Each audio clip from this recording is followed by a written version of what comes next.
mengkonfirmasi apa yang terlihat di video.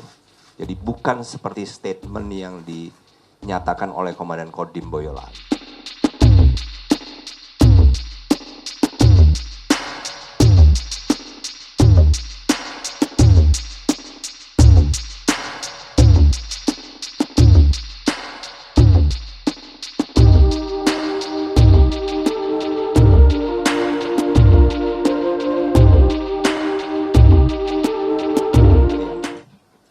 Yang pertama, apresiasi kami yang setinggi-tingginya untuk Panglima TNI, Kepala Staf Angkatan Darat yang sudah merespon begitu cepat dengan melakukan pemeriksaan terhadap terduga tersangka di Detasemen Polisi Militer di Solo.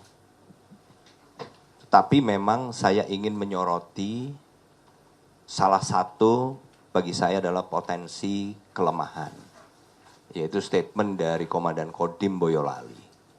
Inilah yang kemudian direspon oleh Mas Ganjar di video tadi, yang juga seingat saya juga direspon oleh Ketua DPC PDIP Boyolali, Mas Susutyo, yaitu adanya klaim yang ternyata klaim penyebab atau kronologi dari kejadian yang ternyata begitu dilihat dari videonya dan setelah ada penjelasan dari korban minimal dari 2 orang, yaitu Slamet Andono dengan Diva Arif Ramandani, ini ternyata mengkonfirmasi apa yang terlihat di video. Jadi bukan seperti statement yang dinyatakan oleh Komandan Kodim Boyolali. Di statement itu antara lain dinyatakan salah satunya bahwa ini adalah kesalahpahaman antara 2 pihak. Padahal kan dari video yang beredar, dan video itu beredar lebih dulu dibandingkan dengan statement Komandan Kodim. Di situ jelas kalau dari videonya tidak ada proses kesalahpahaman. Yang ada adalah langsung penyerangan atau tindak pidana penganiayaan. Kemudian dari keterangan saksi pun yang kemudian diucapkan ulang oleh Mas Ganjar dan diucapkan ulang oleh Ketua DPC PDIP Boyolali juga menyatakan hal yang sama. Yang kedua, statementnya juga menyatakan bahwa ini adalah tindakan spontan di mana para anggota yang sedang oknum anggota yang sedang berolahraga ini kemudian keluar untuk menghentikan, membubarkan sampai terjadinya penganiayaan. Jadi ini menurut saya adalah pengambilan keterangan di level bawah. Jadi yang dibacakan oleh Komandan Kodim ini kan sebetulnya hasil laporan dari bawah.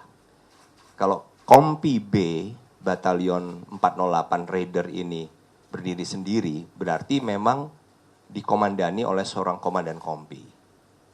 Kira-kira pangkatnya antara kapten dengan mayor, tergantung berapa lama sudah menjabat. Jadi mungkin data awal, interogasi awal dilakukan di level Kompi, itu yang kemudian dilaporkan ke atas sampai dengan Komandan Kodim.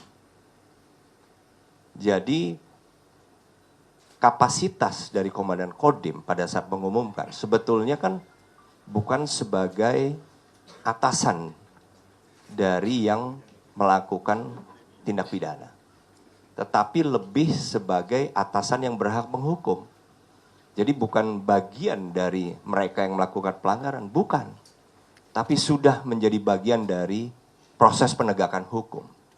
Sehingga keterangan apapun yang diambil atau didengar dari terduga tersangka, ini juga nggak boleh diambil mentah-mentah.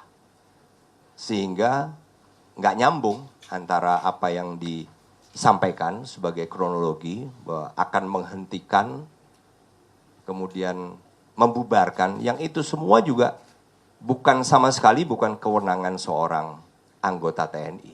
Sama sekali bukan.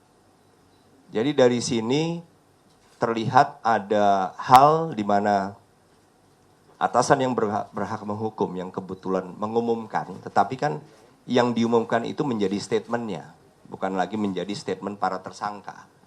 Nah ini yang harus dipastikan, dan saya yakin Kepala Staf Angkatan Darat, Panglima TNI akan terus mengawal sehingga prosesnya ini tidak akan misalnya melenceng arahnya. Tetapi benar-benar fokus pada kejadian sebenarnya dan sesuai dengan data-data dari saksi.